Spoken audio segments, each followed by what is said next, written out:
నమస్తే, welcome to Sakshi cinema. This is Shahida.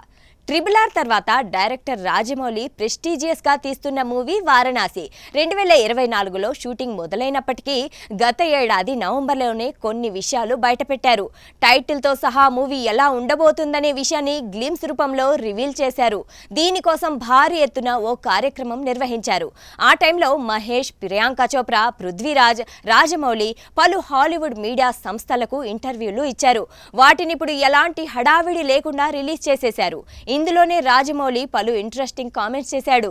Sequel అంటూ వస్తున్న రూమర్స్ పైనే క్లారిటీ ఇచ్చేశారు. 15 ఇయర్స్ క్రితమే మహేష్ బాబు మీరు కలిసి పనిచేయాలనుకున్నారు, మరి ఇన్నేళ్ల టైం ఎందుకు పట్టింది అనే ప్రశ్నకు బదులిచ్చిన రాజమౌళి 2010లో నేను మహేష్ మొదటిసారి కలుసుకున్నాం, అప్పుడే సినిమా చేద్దామని ఫిక్స్ అయ్యామన్నారు. కాకపోతే నాకున్న 3 కమిట్మెంట్స్ పూర్తి చేసి వస్తానని మాటిచ్చానని 6 నెలల్లో ఈగ తీద్దామనుకుంటే 2 ఏళ్లు పట్టేసిందన్నారు.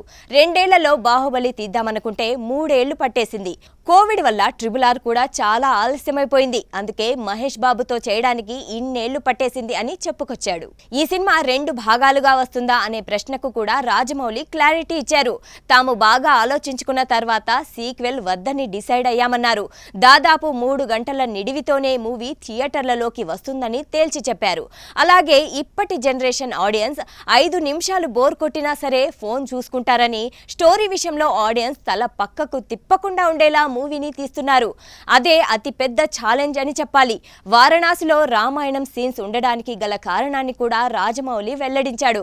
నా సినిమాలన్నీ కూడా రామాయణ, మహాభారతం నుంచి స్ఫూర్తి పొందినవే, కానీ ఈసారి స్ఫూర్తి కాకుండా రామాయణం ఒక భాగాన్ని వారణాసిలో చూపించే అవకాశం దొరికిందని జక్కన్న చెప్పారు. మహేష్ బాబు, ప్రియాంక చోప్రా మెయిన్ లీడ్ గా కాగా మలయాళ స్టార్ పృథ్వీరాజ్ సుకుమారన్ వారణాసిలో విలన్ గా చేస్తున్నారు.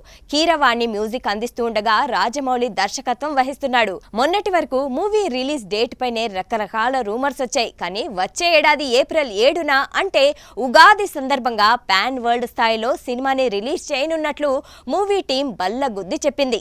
సాక్షి టీవీ ప్రసారాలను నిలిపివేయటం చట్టరీత్యా నేరం. సాక్షి టీవీ ప్రసారాల కోసం మీ స్థానిక కేబుల్ ఆపరేటర్ను వెంటనే సంప్రదించండి.